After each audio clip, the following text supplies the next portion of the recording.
Bonjour et bienvenue dans les réalisations de Fatchi, une émission au cœur des actions et réalisations du chef de l'État, Félix Antoine Tshisekedi Tshilombo, concrétisées dans toute la République démocratique du Congo par des initiatives privées et publiques.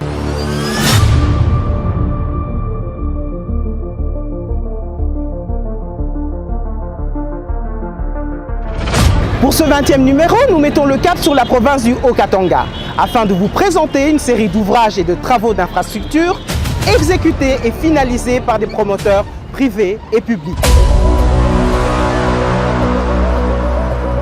Ces réalisations matérialisent la vision de développement du président de la République, Félix Tshisekedi, et s'inscrivent directement dans l'accomplissement de ces 6 engagements majeurs. Vous découvrirez notamment le nouveau siège de l'Assemblée provinciale du Haut-Katanga, le centre hospitalier Tshisekedi Tshilombo de la Caisse nationale de sécurité sociale, plusieurs infrastructures routières incluant des routes de contournement, le stade omnisport Kibasa Maliba entièrement rénové, mais aussi l'usine minière Kiko de Kipushi, le poste frontalier de Kasumbalesa désormais modernisé, le port sec de Lukangaba situé dans le territoire de Sakania et également certaines initiatives privées. Suivez nos échanges clés avec les parties prenantes et les retours directs des bénéficiaires. Merci beaucoup de nous avoir accordé la parole. Ici, nous sommes au siège de l'Assemblée provinciale du Haut-Katanga.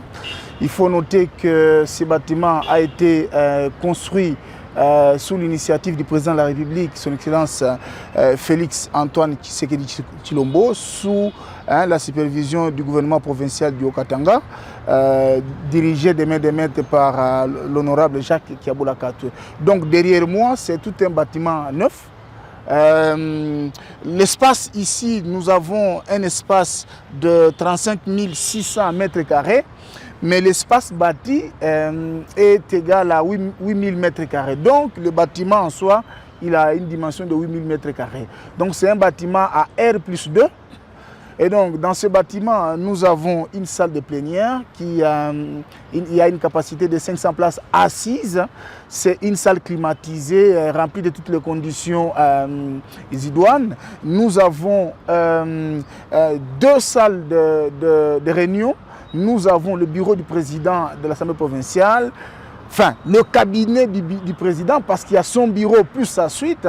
Nous avons le cabinet du vice-président, nous avons l'infirmerie, nous avons une salle de vidéoconférence, nous avons une salle de contrôle parce que même ici où nous sommes, ceux qui sont à l'intérieur contrôlent tout le mouvement. Même à l'extérieur, on sait contrôler qui passe, qui ne passe pas, qui entre dans ces bâtiments. Et donc voilà un peu ce qui concerne ce bâtiment. Mais sinon, tout de suite là, nous allons visiter les bâtiments et vous verrez de quoi il s'agit.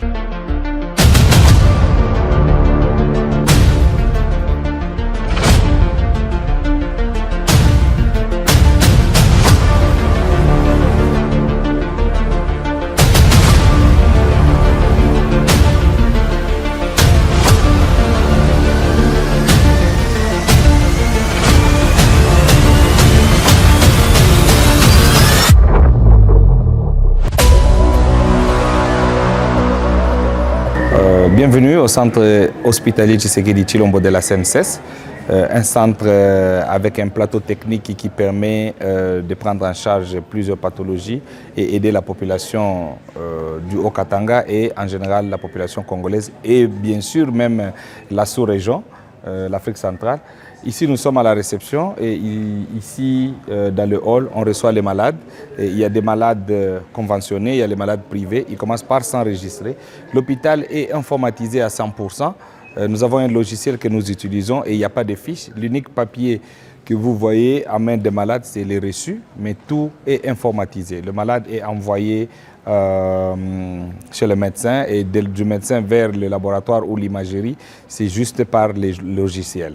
Une fois que le patient a été vu par le médecin lui prescrit des examens à faire et il vient ici, c'est notre bloc d'imagerie. Nous avons l'IRM, nous avons le scanner, nous avons la radiographie, nous avons l'échographie, la mammographie et la densitométrie. Merci beaucoup, je suis Dr Jeff Ntalaja, je suis neurochirurgien et je suis consultant à la CNSS dans l'accompagnement de mise en œuvre de leurs hôpitaux. Et c'est dans ce cadre que j'ai été convié dans la mise en œuvre de cet hôpital CHTT, donc Centre Hospitalier Tshilombo. Et comme je l'ai dit, c'est une conception qui a été faite par des Congolais, des ingénieurs et de la CNSS et d'une société et en collaboration avec des médecins congolais. C'est ainsi qu'on a réalisé cet ouvrage et même l'accompagnement en termes des équipements et en termes de tout ce qu'il y a comme matériel et même dans l'organisation de recrutement jusqu'à l'organisation de séjours, ça a été toujours fait par des équipes congolaises. Et comme vous le voyez, c'est un hôpital, à ce jour je pourrais dire que c'est l'hôpital le mieux équipé de la République démocratique du Congo en termes de matériel, en termes de plateau technique, ou même vous avez vu, nous avons le premier qu'on appelle la première neuronavigation pour toute l'Afrique centrale. Et déjà avec l'équipe qui est sur place, qui sont des spécialistes congolais, en tête avec le médecin directeur et d'autres Congolais de la diaspora. Et grâce à ces plateaux techniques, on fait beaucoup de merveilles dans cet hôpital. Et cet hôpital aussi, c'est un outil, un ouvrage qui fait pratiquement la fierté de ce pays, parce que ça sera l'un des ouvrages parmi les autres qui vont venir bientôt, parce que je crois que dans les programmes du chef de l'État et de la CNSS et du ministère de la Santé, il est prévu encore au minimum pour ces 18 mois, 5 autres hôpitaux dans 5 provinces différentes. Et je crois que dans l'avenir, nous aurons des hôpitaux pareils dans toutes les 26 provinces de notre pays. C'est vraiment pour nous, Congolais, une fierté de voir que ce sont des ouvrages qui ne sont pas faits nécessairement par des étrangers, mais ce sont des conceptions faites par nous-mêmes les Congolais et dans les biens pour l'amour de notre pays. C'est ainsi que nous félicitons les chefs de l'État pour avoir initié ces projets, ainsi que tous les cadres de la CNSS, ainsi que les ministères de la Santé qui ont poussé pour que ces œuvres, pour un peu nous faire sortir de ces déserts médicaux qu'on avait dans ces pays. Je vous remercie. Donc notre objectif est de pouvoir satisfaire les patients, leur redonner le sourire, à recouvrer leur santé. Dans le temps, nous avons vécu beaucoup d'expatriations, beaucoup de transferts vers l'étranger pour aller rechercher la bonne main-d'œuvre et rechercher un bon plateau technique. Et aujourd'hui, tout ce que les compatriotes, tout ce que les patients allaient chercher à l'étranger se retrouve dans cet hôpital. À l'époque, nous réalisions des chirurgies à ciel ouvert. Nous réalisions des chirurgies, je parle par exemple des chirurgies digestives, où on faisait des appendicectomies. Je parle un peu vulgairement pour parler juste de ça de manière un peu simplifiée. On le faisait de manière traditionnelle, on devait ouvrir, couper avec les bistouris et tout. Mais actuellement, on le fait par voie cœlioscopique. Donc, il y a des caméras guidées, on le fait en ambulatoire. On n'a pas besoin de rester à l'hôpital pendant 3 à 4 jours, on le fait en ambulatoire. On faisait des résections des cancers de prostate, par exemple, par voie chirurgicale en plus, aussi à ciel ouvert. On ouvrait de manière traditionnelle, mais actuellement, on peut le faire en ambulatoire avec le résecteur qu'on retrouve ici sur place. Dans le temps, pour faire une chirurgie au niveau du cerveau et de la colonne, on était obligé d'envoyer les patients à l'étranger, au Maroc, en France, en Inde. L'Inde qui a pris de l'ampleur et une bonne réputation. Et ça, ce sont des fonds qui sont envoyés inutilement à l'étranger. Ce sont des fonds que nous pouvons garder ici chez nous et multiplier, créer encore d'autres structures plus améliorées, encore faire encore des standards, du standard de la prise en charge médicale mieux que l'international ou encore aux normes, selon les normes internationales. Merci beaucoup. Bienvenue. Ça, c'est la salle d'opération du centre hospitalier Tshisekedi Tshilombo. Nous sommes en train de faire une arthrodèse dorso-lombaire. C'est chez un malade d'une quarantaine d'années qui est tombé dans un puits de 25 mètres. Alors il s'est fracturé la 12e vertèbre dorsale qui a comprimé la moelle. Là, il est paraplégique, il ne bouge pas. Donc nous allons ouvrir, décomprimer la moelle et mettre les vis pour stabiliser cette colonne. Donc c'est comme vous voyez, nous avons l'amplificateur de brillance. On va coupler ça au microscope. Et l'amplificateur de brillance, on va utiliser 2 pour faire comme OAM et nous permettre à placer les vis en toute sécurité dès la salle d'opération. L'amplificateur de brillance, c'est comme la radiographie, mais en salle d'opération où quand on place la vis, on sait déjà identifier que c'est bien placé. Et dès qu'on termine, le malade va sortir de la salle d'opération. C'est ça l'opération que nous faisons pour le moment ici chez nous. Voilà. Alors c'est comme vous le voyez, c'est la salle d'opération vraiment bien équipée. Ici nous avons la fameuse neuronavigation, la machine qui nous aide à détecter la pathologie avant d'ouvrir le cerveau. Et voilà, mais aujourd'hui on ne va pas l'utiliser, on va utiliser les amplificateurs de brillance. Merci.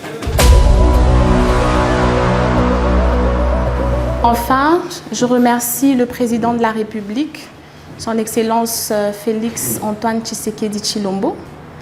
Je remercie aussi le ministre de la Santé, son Excellence Roger Kamba.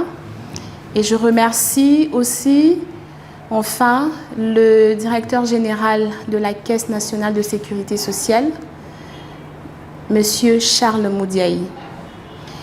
Et je ne peux pas oublier ceux qui font que cet hôpital ait le renom.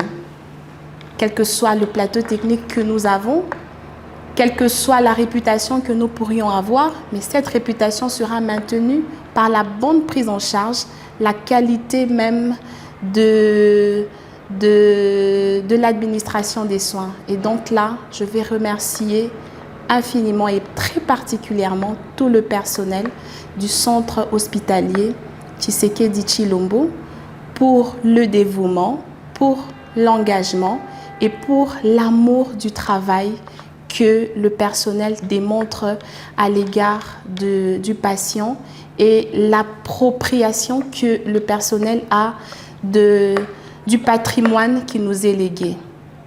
Et à la population, je dis, soyez les bienvenus, nous vous attendons, nous vous garantissons une bonne sécurité sanitaire, nous vous garantissons une très bonne prise en charge médicale. Caribou. Oui, bienvenue à Kiko.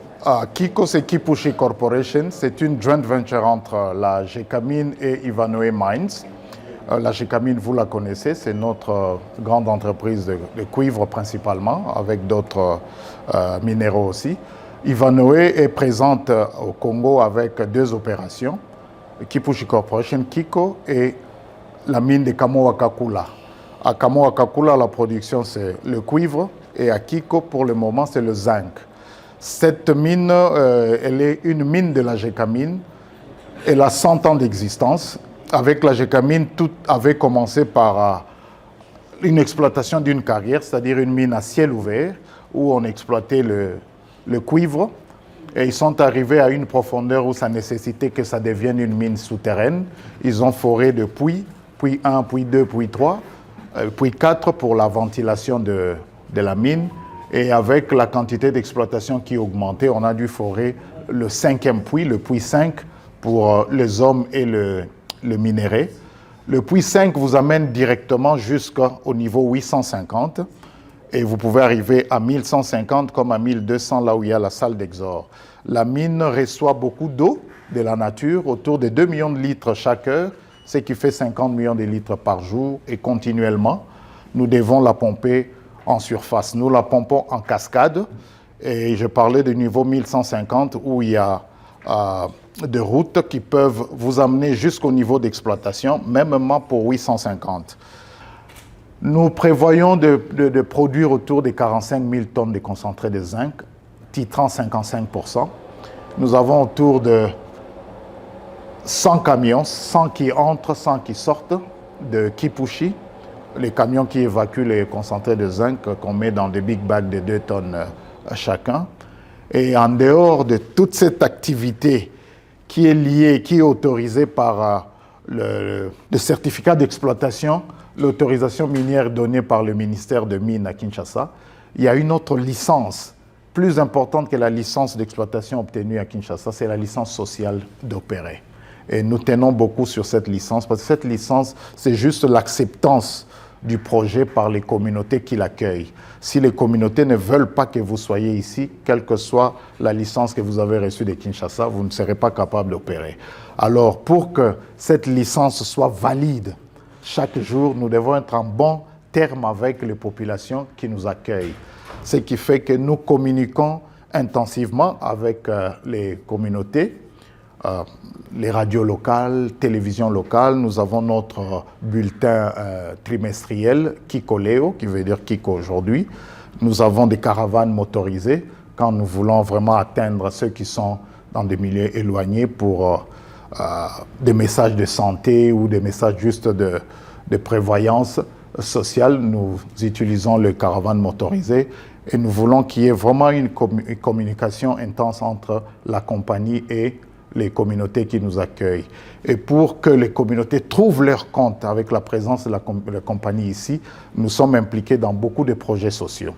Pour les jeunes, en venant, je ne sais pas si vous avez remarqué qu'à votre droite, devant notre entrée, il y a un stadium que nous avons construit avec un terrain synthétique et que nous mettons à la disposition de la jeunesse de Kipushi gratuitement. Ça attire même Lubumbashi. Beaucoup de gens viennent jouer au football à Kipushi. Et c'est un clin d'œil que nous avons fait à la jeunesse de Kipushi. Nous avons aussi des bourses d'études que nous accordons à 100 étudiants chaque année, résidents de Kipushi. Nous sommes en train de réhabiliter certaines écoles.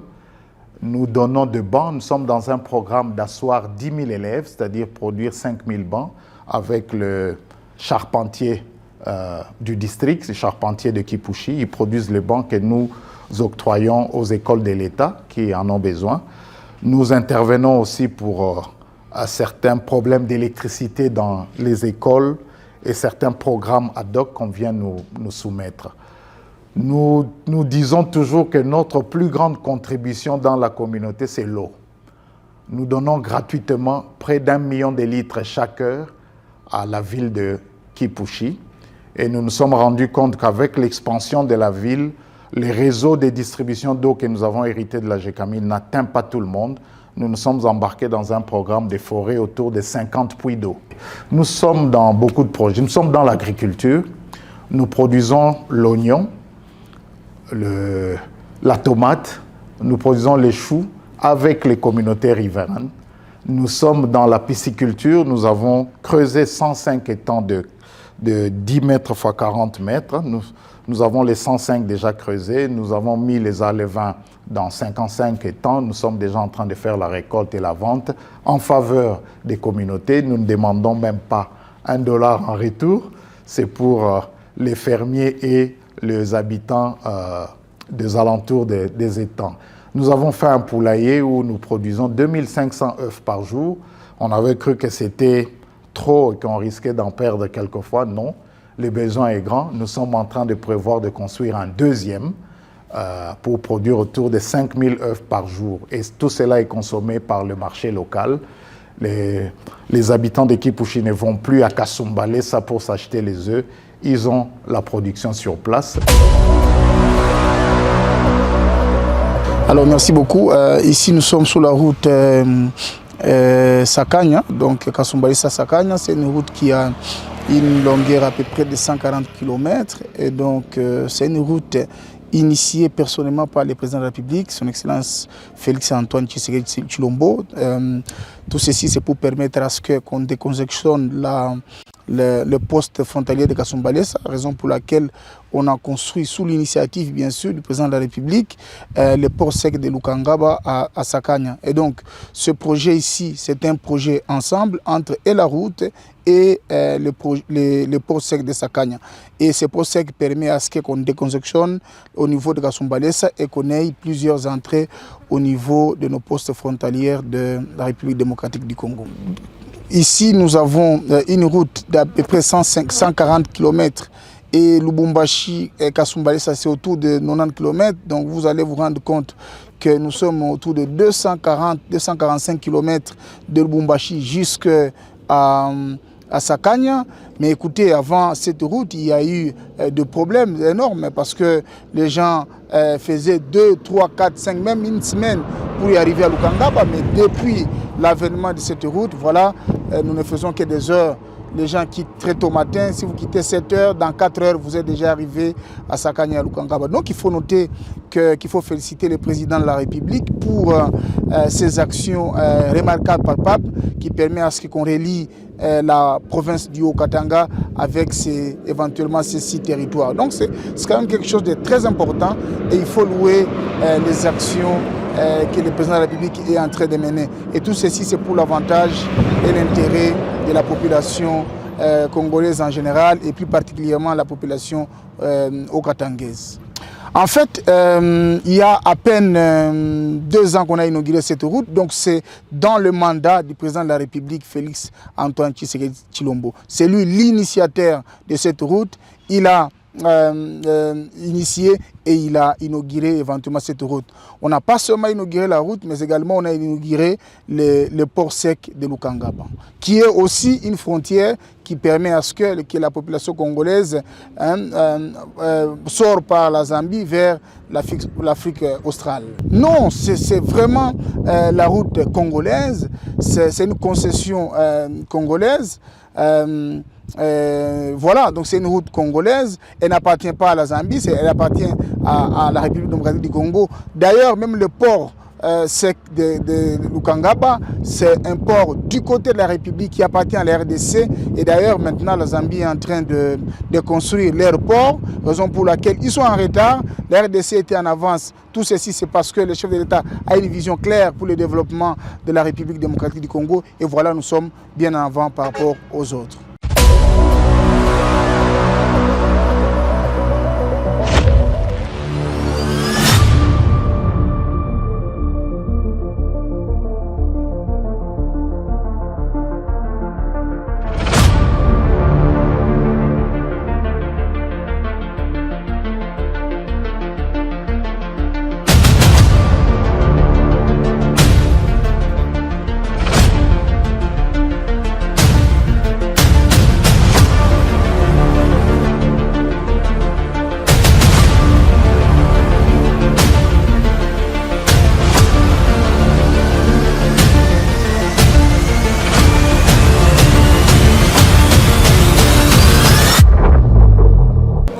Oui, et dans le cadre de la logistique, en ce qui concerne le mouvement des marchandises, il y a ce que les ports auxquels vous êtes habitués, ce sont des ports maritimes, mais il y a aussi des ports secs qui existent, c'est-à-dire ce sont des plateformes là où se traitent les opérations de dédouanement.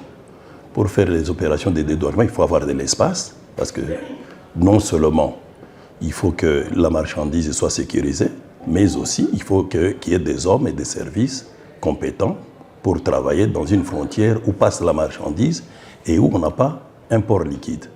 C'est ça, c'est ces plateformes-là qu'on crée pour faire les opérations de dédouanement qu'on appelle port sec. Si ce n'est pas à côté d'un cours d'eau, si ce n'est pas à côté d'un océan, si ce n'est pas à côté d'un lac, à ce moment-là, ça devient un port sec. Mais ça joue le même rôle qu'une frontière qu'on retrouve au niveau de là où il y a de l'eau et là où vous avez des ports maritimes. Bon, je comprends pourquoi vous l'appelez extraordinaire, parce que vous nous trouvez dans un milieu équilibré, vous croyez que le Kinshasa, c'est ça la République. C'est ça le problème. Mais vous oubliez que, sous l'impulsion du président Fachi à l'intérieur du pays, il y a des très grandes réalisations que vous oubliez. Vous ne voyez que vos buildings sur le boulevard du 30 juin, mais aujourd'hui vous êtes surpris. C'est pourquoi vous dites que c'est magnifique. C'est un peu ça. Donc faites un effort d'aller au-delà. Parce que si aujourd'hui vous avez découvert les ports secs de Lukangaba à Sakanya, il y en a d'autres dans la République. Parce que moi je viens par exemple de l'Ituri, à Bunia Amagi, c'est pareil aussi. Fachi a construit une très grande œuvre au profit toujours des services de douane. hein, je vous recommanderais d'aller à Mahadi, je vous donne une autre adresse, vous trouverez mieux encore que ça. Donc il y a de grandes réalisations que vous allez visiter, que vous allez voir. Et le président de la République ne dort pas, contrairement à ce que vous, les Quinois, vous croyez. Il travaille, mais c'est la République qui est grande. C'est ainsi que malgré ses efforts, ce n'est pas très visible parce que le pays, il est vaste. C'est pourquoi aujourd'hui, vous êtes très étonnés. Et je vous dis que c'est magnifique, c'est beau, c'est lui-même qui avait inauguré, c'est sous son impulsion que ça a été réalisé, ce port sec. C'est lui-même l'initiateur. C'est lui-même qui a pris l'initiative et il a contracté, il y a eu des partenaires chinois et qui nous ont aidés à réaliser cette œuvre que vous visitez aujourd'hui. Oui, merci beaucoup. Vous savez que parmi les moteurs du développement, il y a les moyens. Dans le moyen, il faut voir les budgets. Et dans notre budget, les services des douanes, c'est un grand contributeur pour notre budget public, pour la réalisation des projets du chef de l'État. Et à ce titre-là, nous devons être modèles, nous devons avoir un comportement exemplaire afin de mettre à la disposition de la République, à la disposition du gouvernement, les moyens nécessaires lui permettant d'agir. Et c'est à ce titre-là que nous prenons nos responsabilités en tant que sous-directeur. Je vous ai dit qu'au départ, c'était une inspection, mais avoir l'importance, on a élevé ça au rang de sous-direction. Et tout ça, c'est pour qu'il y ait du sérieux dans le travail. Ce n'est pas pour rien. Quand on augmente l'importance d'un bureau, c'est juste pour de grandes réalisations. Et les réalisations chez nous se mesurent en fonction des recettes. Des recettes. Et ces bureaux ici, ils jouent un très grand rôle, parce que vous savez que nous sommes dans des provinces minières. Hein, parce que ces provinces-là, ce que nous faisons passer ici, va jusqu'au Kasaï. Ce n'est pas seulement les marchandises qui s'arrêtent au Katanga. C'est pourquoi je parle des provinces minières. Et les gros des matières premières, les gros des intrants passent par les ports que vous visitez aujourd'hui. Vous voyez que ce n'est pas n'importe quel port.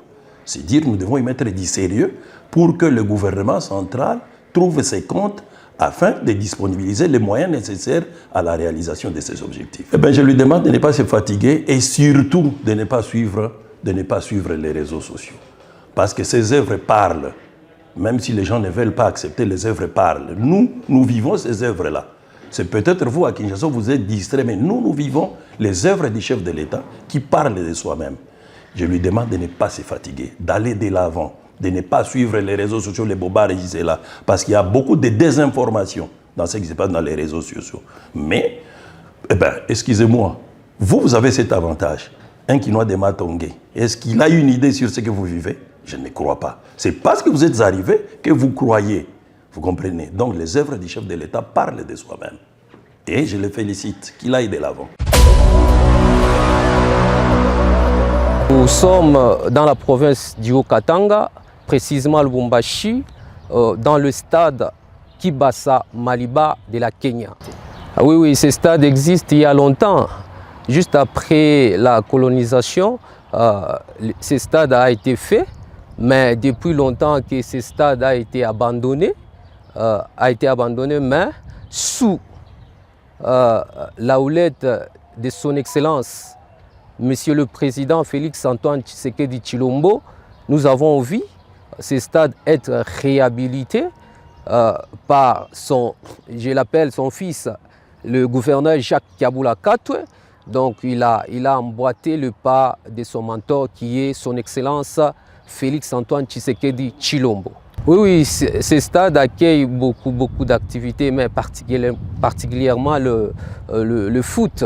Le foot, toutes les compétitions internationales ainsi que locales. D'autres activités, on accueille des manifestations. Par exemple, l'année passée, on a accueilli le concert du pasteur Moïse Mbie dans ce stade. Et ce stade a une capacité de 20 000 places assises. Oui, ce stade vraiment est aux normes internationales, au standard international.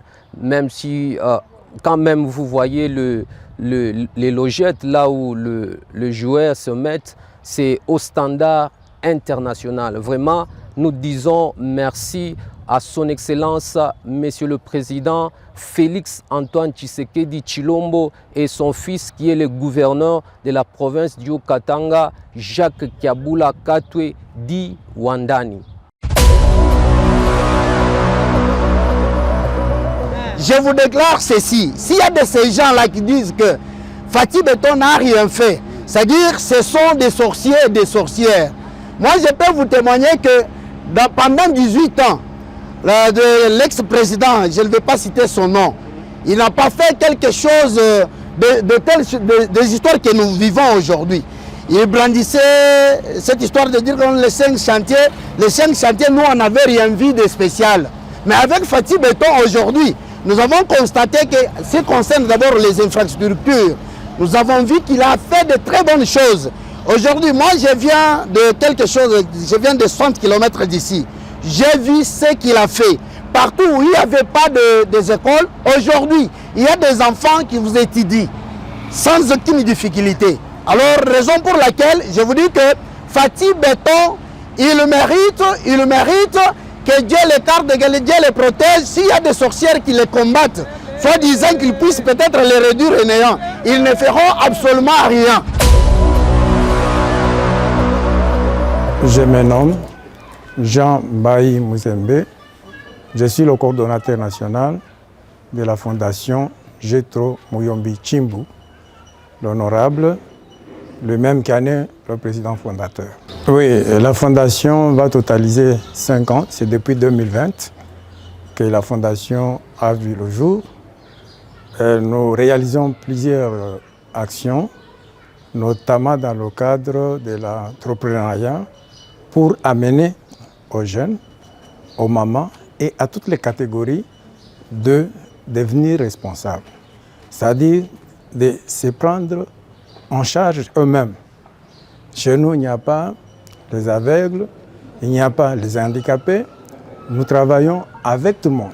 En dehors de ça, il y a l'encadrement de jeunes afin de répondre à la préoccupation du chef de l'État pour la gratuité de l'enseignement.